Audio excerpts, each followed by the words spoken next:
Hey guys, welcome back to my YouTube channel. I know this is unusual, but guys, I'm going to read at 6:47 p.m.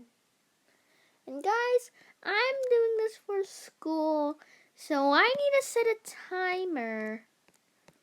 That is probably going to be no, this is the wrong one. 2 hours and 10 minutes. No, 2 hours and 20 minutes. Wherever my clock is. Okay, let's set it. So you got 2 hours and you got 20 minutes. Guys, I have this game called do this and then you win if you get 1 second. Okay guys, let's get started with Say Hello to the Puppy Play series again. This is from my house, and guys, we are going to set up the timer, and we are reading Spirit. Charles, probably. I think he is reading it. I have Angel coming up, and yeah. And Roxy. So guys, let's get started with the book, and do not forget to subscribe, like this video, and comment all down below. Subscribe, like, and comment all down below. So guys, let's get started. Chapter 1. Brrr! Lizzie Peterson pulled her hood up over her red wool winter hat. It hadn't seemed so cold when she left her house, but that was before the winds had picked up. Now it was fierce. The brisk gust blew snow from the trees. Icy crystals prickled at Lizzie's face. Brrr! Lizzie usually loved the snow. When it was light and fluffy, it was perfect for playing with Buddy, her family's sweet, funny puppy. In fresh snow, Buddy would leap around chasing and biting at snowballs. It made Lizzie and her younger brothers, Charles and the Bean, laugh out loud every time. Whenever the puppy managed to catch a clump of snow, he would immediately drop it and shake his head. The snow was just too cold for Buddy's mouth. Today's snow was not light or fluffy. It was more like a hail, hard little balls of ice. If it left a shiny, crunchy layer on the snow from the day before. If the weather tomorrow was nicer, Lizzie would play outside with Buddy. Today, she had other plans. She was going to her friend Mariko's house. Lizzie had met Mariko in the Greenies and the Everon Meadow Club. Last summer, Lizzie and Mariko had gone wild blueberry picking, along with Lizzie's best friend Maria. Together, the three girls had filled two big buckets with the plump, ink-colored berries.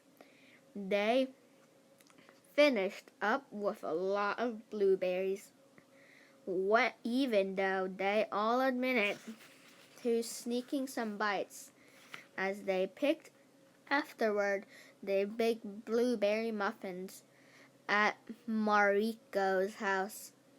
It had been so much fun. Lizzie remembered how delicious the whole house had smelled. She had imagined she was a character in Blueberries for Sal, which was one of the Bean's favorite books. Lizzie was excited for today, too. Mariko had invited her to make maple syrup candy from real maple syrup. It sounded like something Lizzie and her sweet tooth would really enjoy.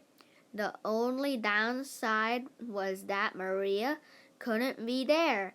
Maria was training for a big indoor horse show, so she was busy for the next few weekends. Lizzie adjusted her scarf to cover her nose and her mouth. It was cold! Plus, it had started to hail again. Icy pellets that pinged off Lizzie's jacket and stung her forehead. Even though she had gloves on, Lizzie shoved her hands into her pockets. She tried to walk faster, but the crusty snow. Guys, do you think that there's gonna be snow this year? I hope so. It hasn't snowed in 2 years. I hope it snows, guys. Please, please snow, please. Was deep and hard to push through, even though it would have been much warmer to ride over in the car with Dad. Lizzie had really wanted to walk to Mariko's today. She had pictured a snowy adventure, but this was turning out to be a lot snowier and a little more adventurous than she'd imagined. Just then, Lizzie heard a tiny bark over the frosty wind. It sounded close by. That bark was followed by another one. Lizzie was sure they were from the same dog. The barks did not sound like a happy dog playing in the snow. They were sharp and loud, like the dog was in trouble. Lizzie forced herself to move quickly, tugging her boots out of the deep snow. The park soccer field looked like a sparkling white ocean with waves of snowdrifts reaching all across the meadow. The barks came closer and closer together. To get to Mariko's house, Lizzie needed to go left, but the barks were coming from the right. Lizzie hesitated. She had told her parents she would go straight to her friend's house, but she couldn't ignore a dog in trouble. She was sure they would understand. Lizzie took a deep breath and trudged toward the bark. For a while, she could see white, then a black dot appeared, bouncing up and down through the snow. Lizzie squinted through the snowflakes and realized that black spot was a nose. Soon she saw eyes and a pink tongue, too. It was a puppy with fur so white that it blended in with the snow. Lizzie's heart swelled as she pushed even faster toward the puppy. When they reached each other, he leapt, jumped up, and put his paws on her legs. He picked his oversized triangular ears and looked up at her with sparkling brown eyes. As he yipped in excitement, "Who are you? Can you help? Someone needs you. Quick! I can take you right there away." "Hello," Lizzie said, kneeling next to the exciting puppy. She was tempted to take off her gloves so she could bury her hands in his thick white fur. The puppy was gorgeous. From the tip of his fluffy tail to the tip of his shiny black nose. "Wow, a white German Shepherd," she breathed. "I've seen pictures of them, but never been near one in real life. You're beautiful. Lizzie nuzzled the puppy's neck, breathing in his delicious puppy smell. Why were puppies so perfect? Lizzie's family had fostered dozens and dozens of puppies who needed help, keeping each one just long enough to find in the right forever home. But she never got tired of how special each and every puppy truly was. The puppy wriggled and yipped again and doing out here all alone. It's pretty cold, little guy. Lizzie reached around the dog's neck and found the red collar. She felt for a license or name tag, but her hands were clumsy inside and padded gloves. Spirit, she said when she finally found the tag. There was a phone number too. It's nice to meet you, Spirit. I wonder if I should call this number and get you home. Do you live around here? The puppy barked 3 times and then took a few steps in the other direction. Lizzie stood back up and looked all around. She thought what she should do. She should take the puppy to Mariko's house and call from there, but the puppy seemed to want her to go the other way. Spirit barked once, spun around, and darted off. Lizzie didn't think twice. She followed his tracks through the snow, even though he was only a puppy. Spirit seemed to have a definite plan, so she had to find out what it was. Chapter 2. Lizzie pushed through the snow, keeping the white puppy in view. Every once in a while, the puppy stopped floundering through the drifts to look back at her. Lizzie could tell he was checking up on her, making sure she was still following him. He was one smart pup. I'm coming, Lizzie said, panting. She could see that Spirit was stepping in older tracks through the crusty snow.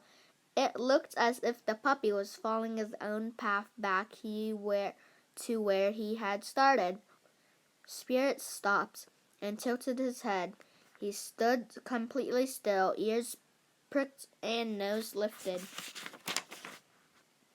Lizzie stopped as soon as she did. She heard someone calling. The voice was low, but Lizzie was pretty sure the person was yelling for Spirit. Instead of bounding off, the puppy looked back at Lizzie. He gave 2 more sharp barks. Hurry! We're almost there! They need help! We need help! My boy is hurt! Please, hurry! Even though he was very young, Lizzie guessed he was about 5 months old. Spirit guessed he was about 5 months old. Spirit seemed sure that Lizzie would follow him. He had the same confidence she'd seen in other German shepherds, like Champ, another puppy her family had fostered. Lizzie was also confident that she was close to the far side of the park. That meant there was a road nearby. She listened for a moment. This time she heard 2 voices, one high and one low. Spirit heard them too. He looked back at her. What is it? Again. What is it? Lizzie asked the puppy. She bent over with his hands on her knees, trying to catch her breath. What is it, boy?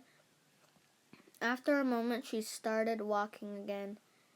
As she plodded up to the puppy's side, she saw a car that had been slid off the icy road and slammed into a tree. The front end was smashed. Lizzie could see the tracks where the wheels had spun out on the icy snow. She felt a chill go up her back, and she began to move more quickly. Was everyone okay? A man stood next to the car. The back door was open. He was leaning in. Lizzie could just make out the figure of a boy, Charles' age, in the back seat. Lizzie watched as the man talked to the boy and squeezed his hand. Spirit took off toward them, and with Lizzie close behind him. Just as the puppy was about to reach the car, an ambulance came from the corner. With its red lights flashing, it came to a stop in the street. Two people in matching blue coats jumped out and ran over to the car. Lizzie watched the rush of activity. Since her dad was a firefighter, she was used to being around emergency vehicles. In fact, she recognized Meg, one of the EMTs. EMT's emergency medical technicians were the people who helped figure out what kind of injuries a person might have and whether they need to be taken to a hospital. Since she had heard two boys yelling, Lizzie was sure that the boy in the backseat was still conscious, but she also could see that he wasn't moving. One of the EMTs returned to the ambulance and came out with a stretcher. With all the commotion around the car, the puppy could not get very close. He seemed to understand that he needed to stay out of the way and let the people do their jobs, but he watched everything that was happening very closely. Lizzie walked towards Spirit. The puppy was whining. He stood up and then sat back down. Is that your family? Lizzie asked. Spirit looked up at her with his kind, dark eyes. My people! I'm worried about them. Don't worry, Lizzie told them. Everything will be okay.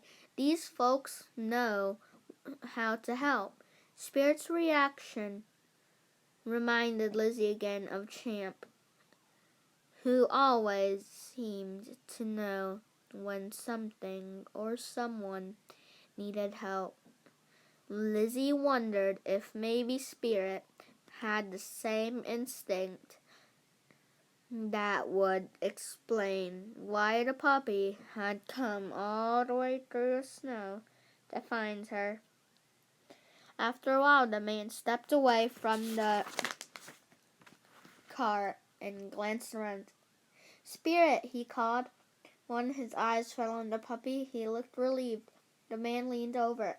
Come, Spirit, here, boy. Spirit ran over and nearly jumped into the man's arms. The man scooped him up and ruffled his fur. Then he carried the puppy over to the car. Lizzie stepped a little closer, even though she couldn't hear what they were saying. She could hear the excited way the boys inside the car talked to Spirit. Then their visit was cut short when the EMTs started to move the boy out of his back seat and onto the stretcher. The man backed away and put the puppy down. He looked around as if he was waking from a dream. Lizzie realized he must still be in shock from the accident. She walked toward him and introduced herself. Your puppy found me in the park, she explained. It's like he was looking for out. The man nodded, still looking dazed. Spirit ran off just after we crashed. I'm Hank. Hank Lechner. That's my son, Eli. I think his leg is broken. Thank goodness. That was the worst that happened. Is there anything I can to do to help? Lizzie asked. Mr. Lechner paused. Do you live around here? Lizzie explained that she lived on the other side of the park. I was on my way to visit my friend, Mariko Mayano. The man's face brightened. The Mayanos live just a couple of houses from us, he said. Maybe you can help. I need to get Spirit back to our house since I'm going to ride with Eli in the ambulance.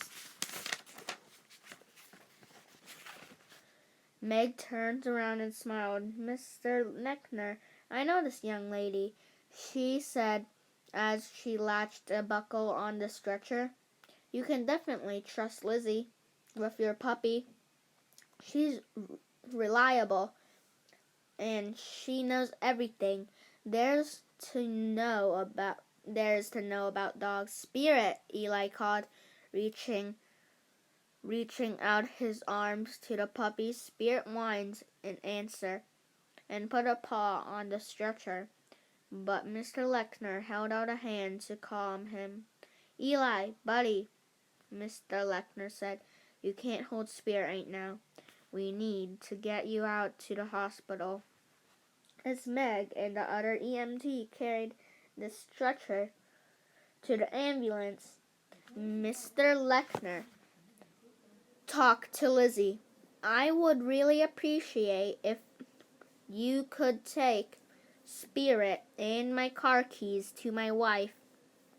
Mariko knows which house it is ours. It looks like I need to get in the ambulance with Eli right now. He nodded at the EMTs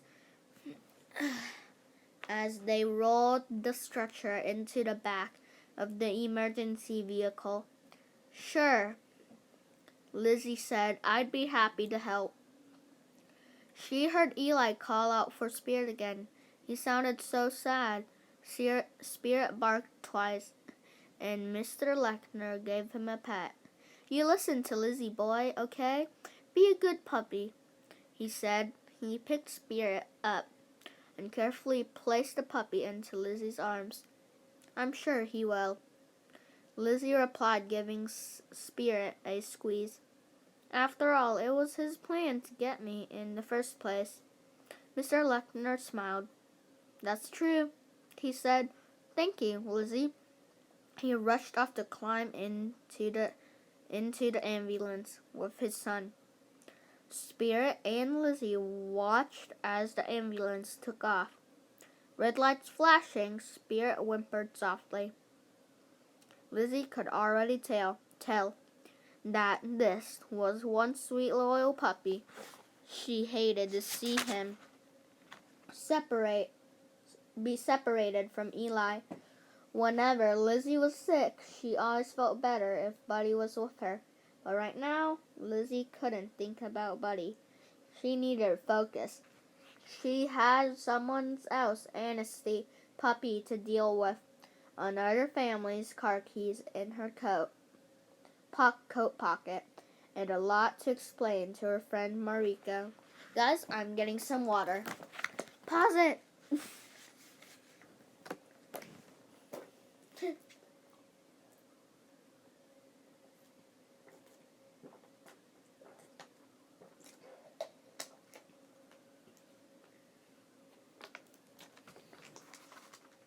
Where's chapter 3?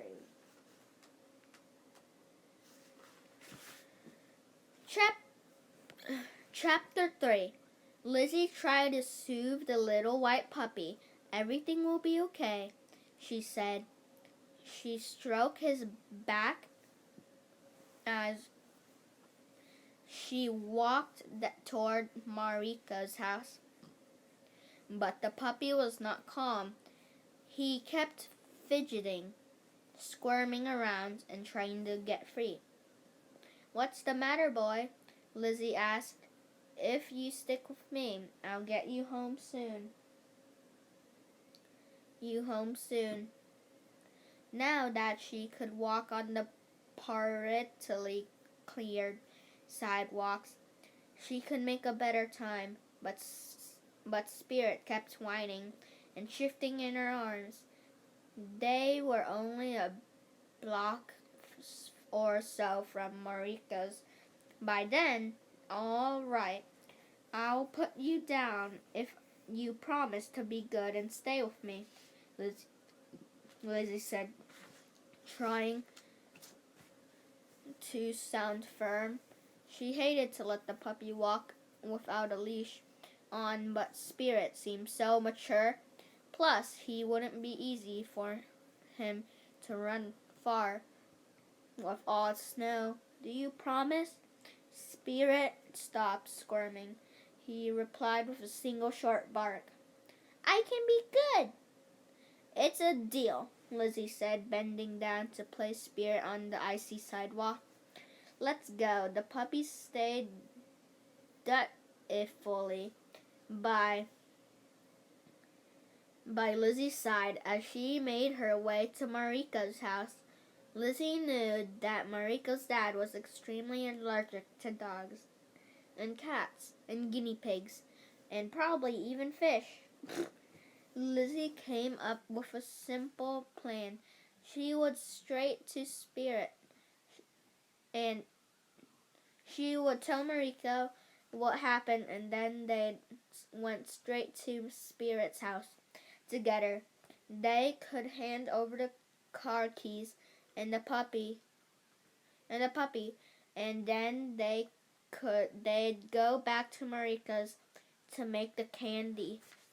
When Lizzie rang the Mieno's doorbell, Spirit sat down next to her. Lizzie looked at him.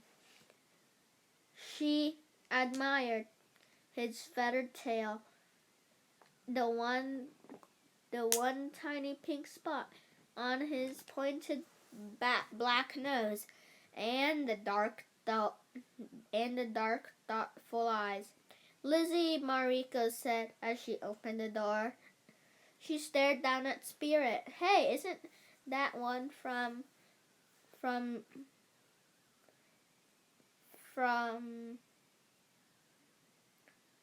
Hey, isn't that the one of the Lechner's puppies? What's he doing here with you? Mariko's mom, Mrs. Mieno, appeared behind her a moment later. Oh, that's Spirit. I thought he was going out to live at the Kroner's apple orchard with his sister Sassy. I don't know anything about Sassy or the orchard, Lizzie said. I just know that Mr. Lechner's car slid off the road down the street and Eli had to go to the hospital. What? Mrs. Miano said. What happened? Lizzie told as much as she knew, and Mrs. Miano and Mariko peppered her with questions. Goodness, Mrs. Mieno finally said, as if that family doesn't have enough on their plate just now. Their plate? Lizzie frowned. Mrs. Lechner is like 8 months pregnant, Mariko said, holding her hands way out in front of her stomach. So they were in a hurry to find homes for all their dogs, puppies. It was such a cute litter, Mrs. Mieno added. 6 little white balls of fluff. We were visiting every day for a while, and we got to know them all, she sighed, then leaned over him a good scratch. Then she stood up. You should take Spirit to the Lechner's house right away. 1 more minute on our doorstep, and Mariko's dad will be sneezing. for hours. When he comes home, Mariko went back inside to get ready. Lizzie thought it really was too bad that Mr. Mieno was allergic. Mariko and her mom both loved dogs so much. Mariko appeared again in a long, puffy, lavender-colored coat and lace-up snow boots with a fuzzy lining. "Let's go," she said, pointing the way the two girls and the puppy set off. "That's it, right there," Mariko said after they'd passed a couple of houses. A couple of houses. Houses.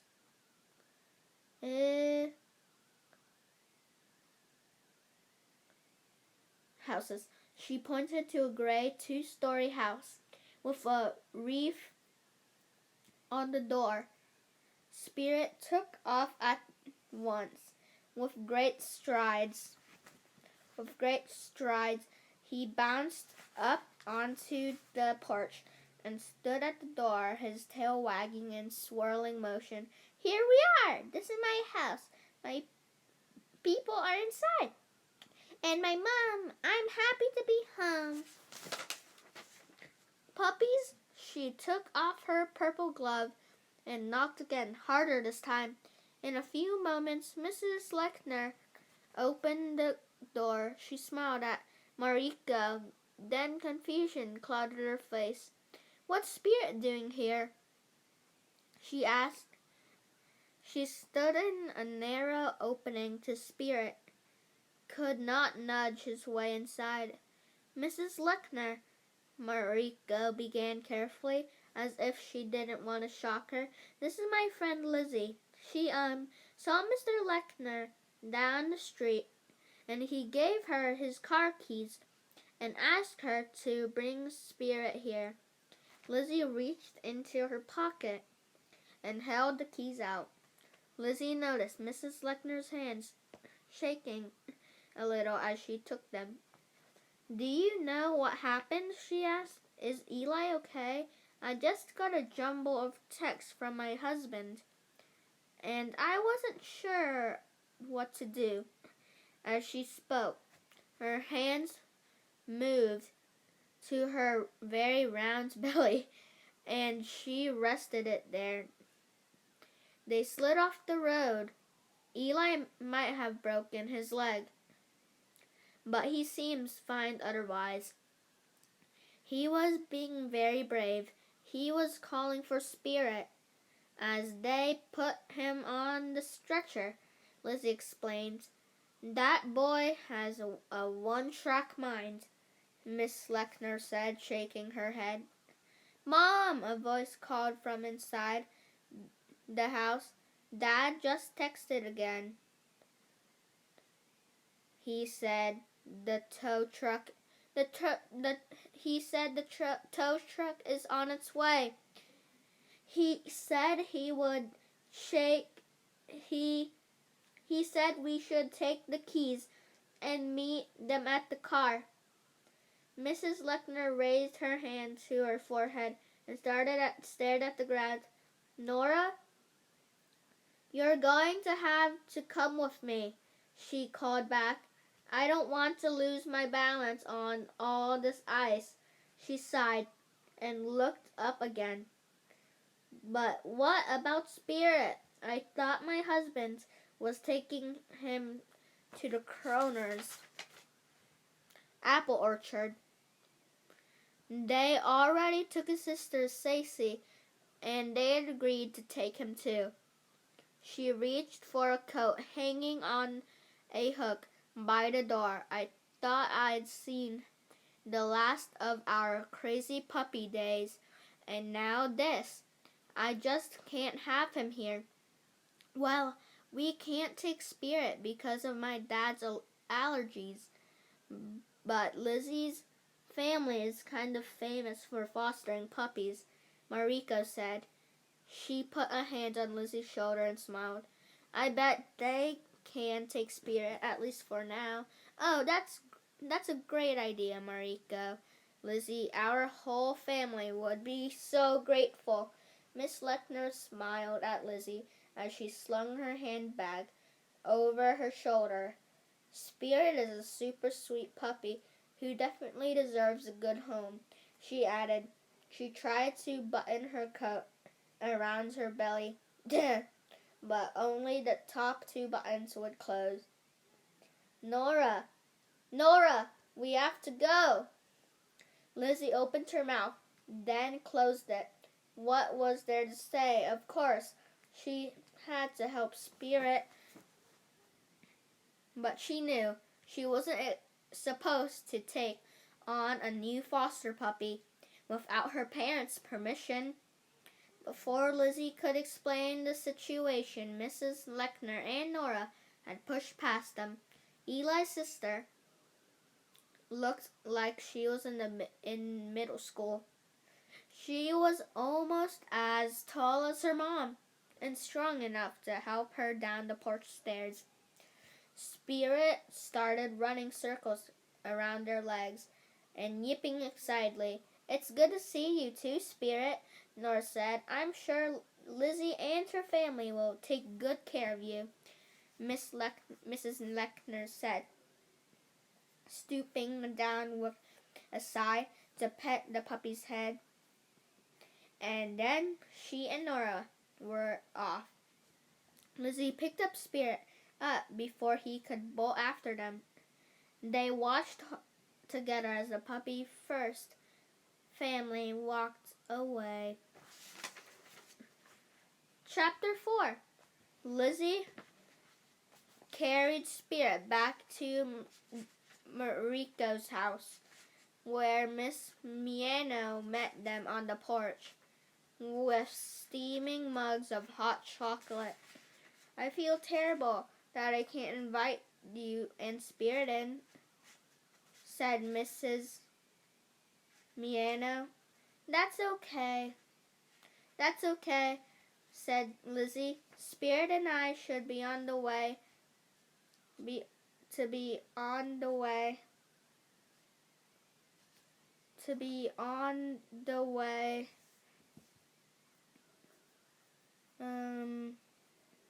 I feel terrible that I can't invite you and Spirit in, and Mrs. Miano.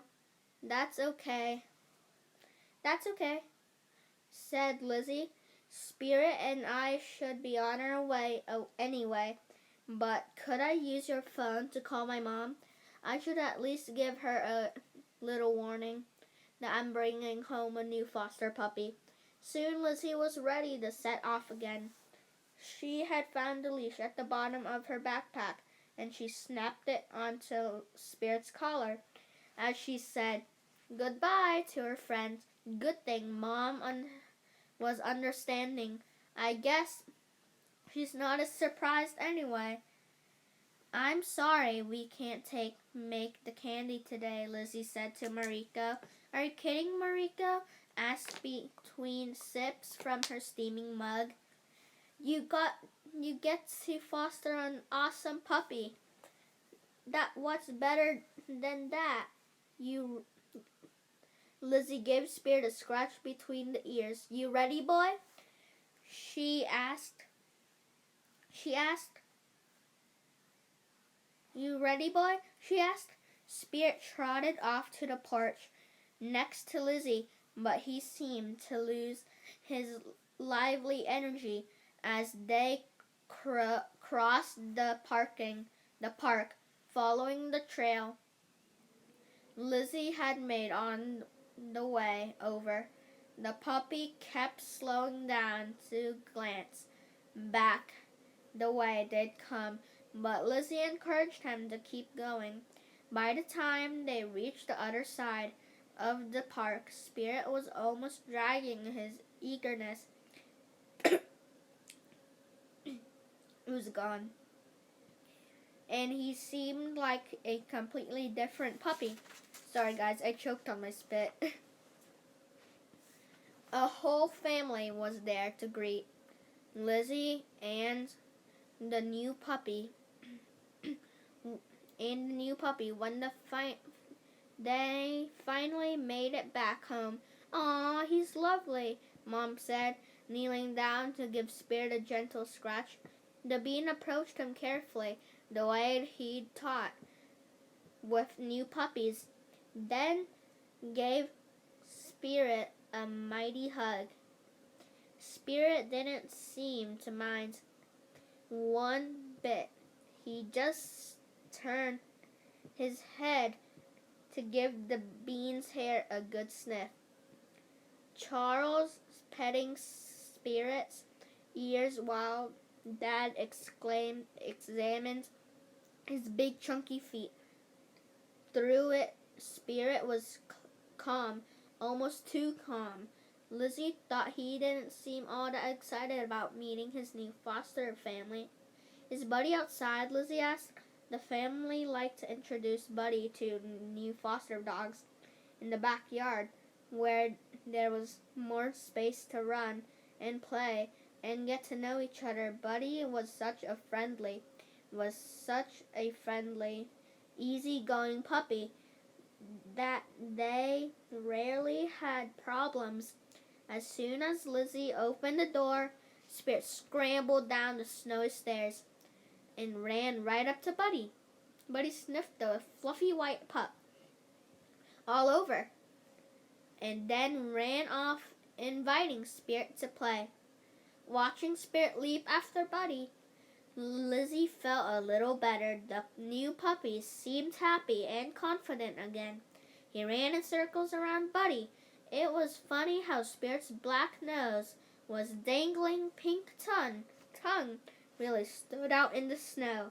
While she watched the two puppies romp, Lizzie told her family everything she had learned about that Eli was a year younger than Charles, and Nora was in her first year at the nearby middle school. When Mom found out that Miss Lechner having 2 kids and 6 puppies is enough work even when you aren't pregnant, she said. Lizzie had also heard from Mariko and her mom that the Lechners had found homes for all the other puppies, even before Mitzi, the mother dog, had the litter. "That must have taken a lot of planning," Dad said, sounding impressed. Lizzie had to agree.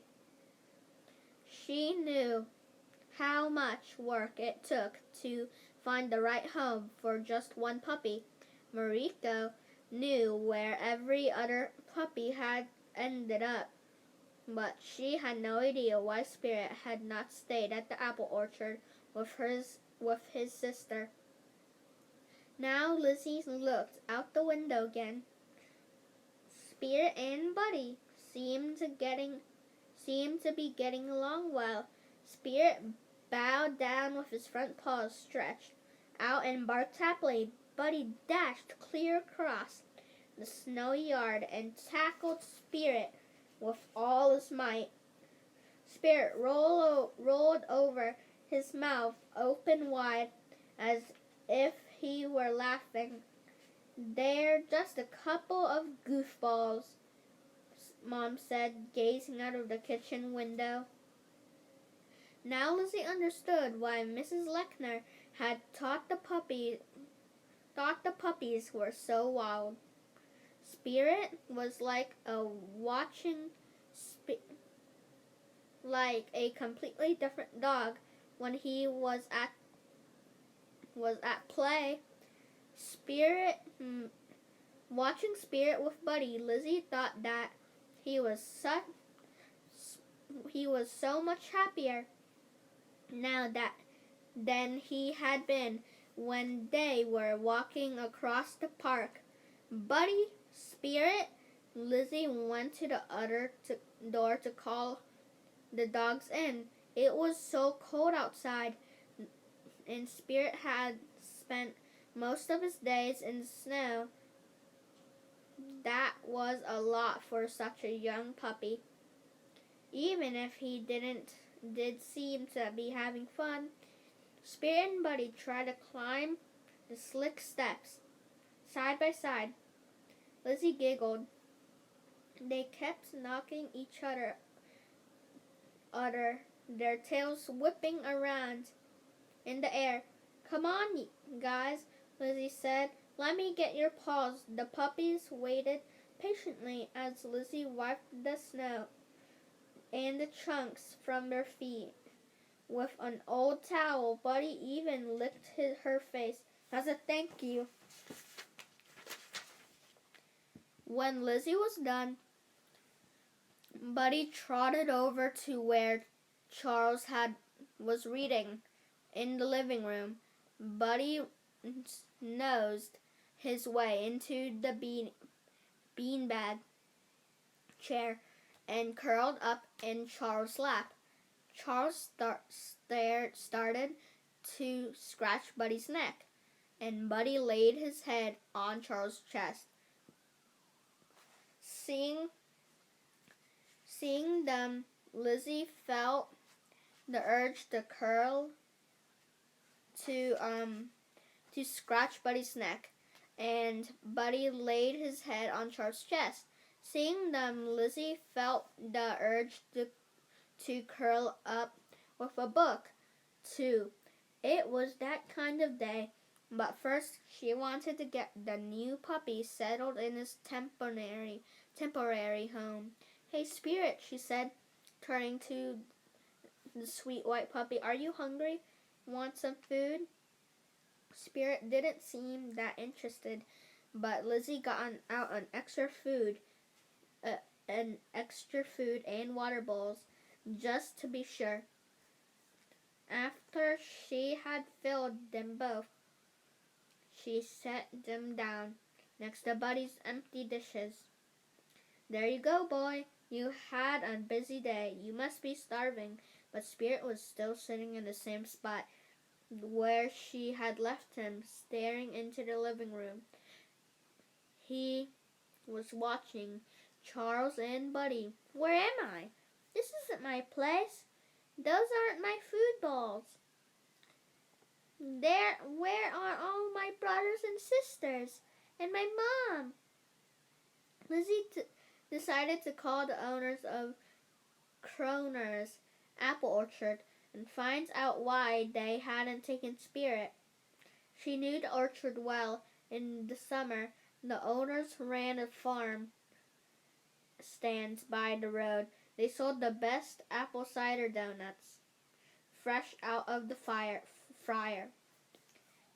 They sold good apples too. If Dad was making an apple pie, he insisted on getting the tart green apples from Kroner's. The phone rang a few times before someone picked up. When they did, Lizzie could hear a puppy's friendly yips on the other end. Hello? A woman said. Lizzie could picture Mrs. Kroner's kind face with her tiny glasses and pale blue eyes. Hello, Mrs. Kroner, Lizzie began. My name is Lizzie Peterson. I'm helping the Lackner family with one of their puppies, Spirit. Oh, yes, Miss Kroner said. We met Spirit this morning. We adopted his sister, Stacy. Yes, Mrs. Lackner told me that. Lizzie replied, trying to think of what to say next. She glanced at Spirit, who was laying down in the same spot by the door. His eyes big and his ears pricked as he watched Buddy and Charles cuddle. Lizzie quickly told Mrs. Kroner about all the events of the day. So now, she finished, Spirit is here with us. He's safe and sound, but he seems to be really missing his litter mates. "Oh, Lizzie," Miss Croner said, "we had planned to take both puppies, but those two were just too rambunctious to get together. They were cute and loud and happy, and we could see right away that two puppies would be too much for Mr. Croner and me to keep track of. My sister told me that brother and sister puppies can often be a real handful. They enjoy each other so much that they really don't pay attention to their people. That's what made us rethink our decision." "But," Lizzie began, they stopped. She knew the Croners would take two puppies if they could. What was the point of persuading them to take on more than they could handle? Lizzie thanked the older woman and hung up the phone. She knelt down next to Spirit and stroked his silky ears, which still felt chilly from his time out. Sighed, "You're a sweet little guy, Spirit. We'll find you a good home, I promise." The puppies looked up at her with glistening eyes, let out a long sigh, and laid his head between his paws. Chapter 5. At school the next day, Lizzie kept thinking about Spirit. She knew he was safe. At home. He had food and water and Buddy to play with if he was feeling lonely, but Lizzie was still worried. The puppy seemed to be having a hard time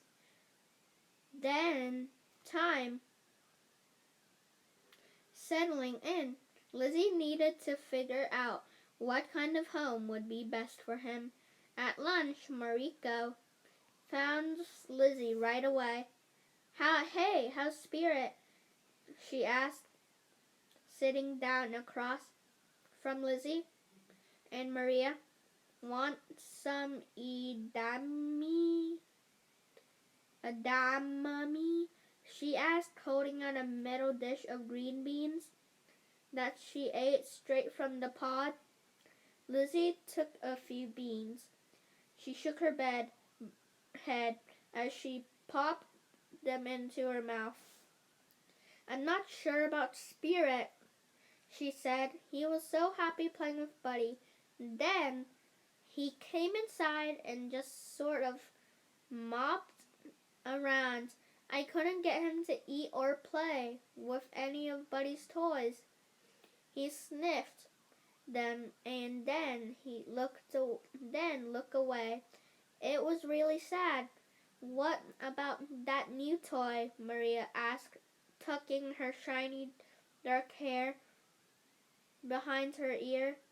"The orange one that you can put the treats in and then throw it across the room."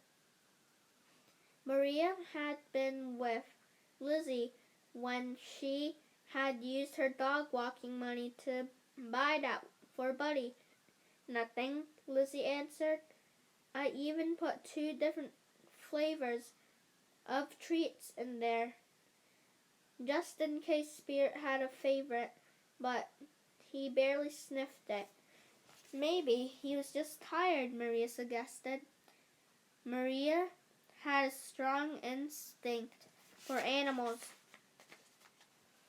Sometimes after a long day of errands and stuff, Simba just needs to sleep. Simba, a big yellow lab, was Maria's mom's guide dog. "That makes sense," Lizzie said. "Simba would be tired after a full day of work." She peeled an orange, thinking about that. Maria said, Spirit is still a puppy,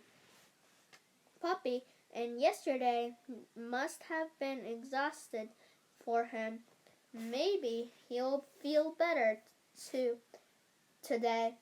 I'm going to take Eli's homework to him after school, Mariko said. He did break his leg, and he has a big cast on it.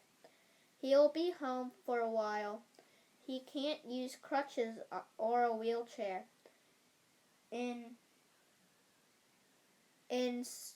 a wheelchair in snow and ice. You guys want to come with me? Sorry, I having a writing lesson. Maria said, my show is next week. I can come, Lizzie said. I'll meet you outside your room after the bell. She was glad that she had asked the other partners in her dog walking business to cover their customers until she found a home for Spirit. That meant she was free after school.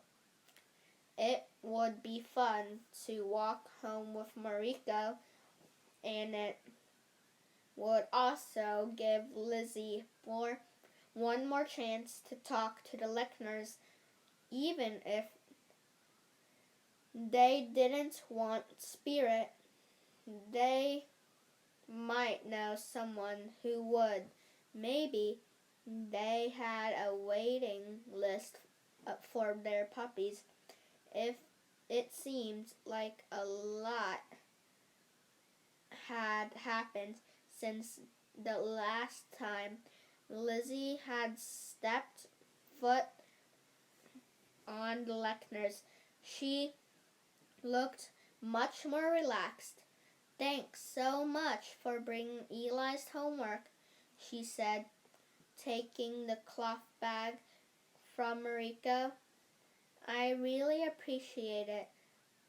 She paused for a moment and looked over her shoulder. Hey Eli, she called. You'll be happy to know that Mariko brought your homework, so you won't have to play video games all afternoon. Lizzie thought she heard a groan from deep inside the house. Mrs. Lechner turned back to the girls. I have a big project for work that is due this week.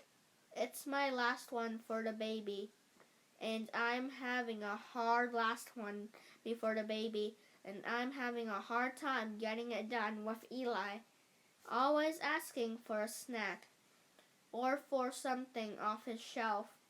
She smiled. Poor guy, he's pretty bored. Hopefully this homework will keep him busy. Just then, a beautiful white German shepherd nosed her way out the door and onto the porch with Lizzie and Mariko. Lizzie knew right away she must be Spirit's mother. She and Spirit are the same kinds. Intelligence, expression. Mitzi, Mrs. Lechner said with a laugh, aren't you bored too? Do you need some attention, girl? Before Mrs. Lechner called the dog back in, Lizzie and Mariko knelt down to give her a proper greeting. Hi there, Mitzi. Mitzi, Mariko said, stroking the dog's back. Mitzi sniffed Lizzie all over her nose, made a snuffly sound as it rubbed up against Lizzie's puffy coat. Then she looked up at Lizzie, tilting her head to one side. You smell Spirit, don't you? Lizzie asked. She laughed out loud when Mitzi gave her a warm, wet lick. Dog licks always made Lizzie happy. Hi, Mitzi, she said softly. It's really nice to meet you. Okay, Mitzi, that's enough, Miss Lechner said. trying to pull the dog away. Nora, could you come get the dog? She's attacking our guest with slobber. Oh, that's so sweet, Nora, Eli's big sister, said. Joined her mom at the door. I'll bet she can smell spirit on Lizzie. Mitzi probably really misses her. Puppies. Mrs. Lechner laughed again. She misses them more than I do think. But they were adorable, Nora said. She smiled at Lizzie as she grabbed Mitzi's collar. True, Miss Lechner admitted. Then they were adorable to a point. They were also wild little tornadoes. It's nice to have a little quiet in the house before the baby comes, Nora said, guiding Mitzi back inside. Before the baby comes, Mrs. Lechner repeated. How's Spirit doing? Nora asked. Lizzie hesitated. He's fine, she said, but I think he misses all of you, Nora added, nodded. We miss him too. She petted Mitzi. Good thing we still have one dog to keep us company. Lizzie asked whether they had a waiting list for the puppies. Mrs. Lechner shook her head. We stopped asking around after we thought we'd found them all homes, she explained. Lizzie had a much better feeling about the Lechners after her and Marika's visit that day. She could tell how much they loved Mitzi and Mitzi's puppies, but she understood why they'd given them away. Too bad they didn't have any good ideas about another nice family who's ready to adopt a sweet, energetic puppy of their own. So, chapter 6, guys. So, guys, we're going to end this video right here, and we're going to finish this tomorrow. And bye! See you next time. Also, do not forget to subscribe, like, and comment down below. Bye! If you don't subscribe, a spider will appear in your bed tonight. Bye!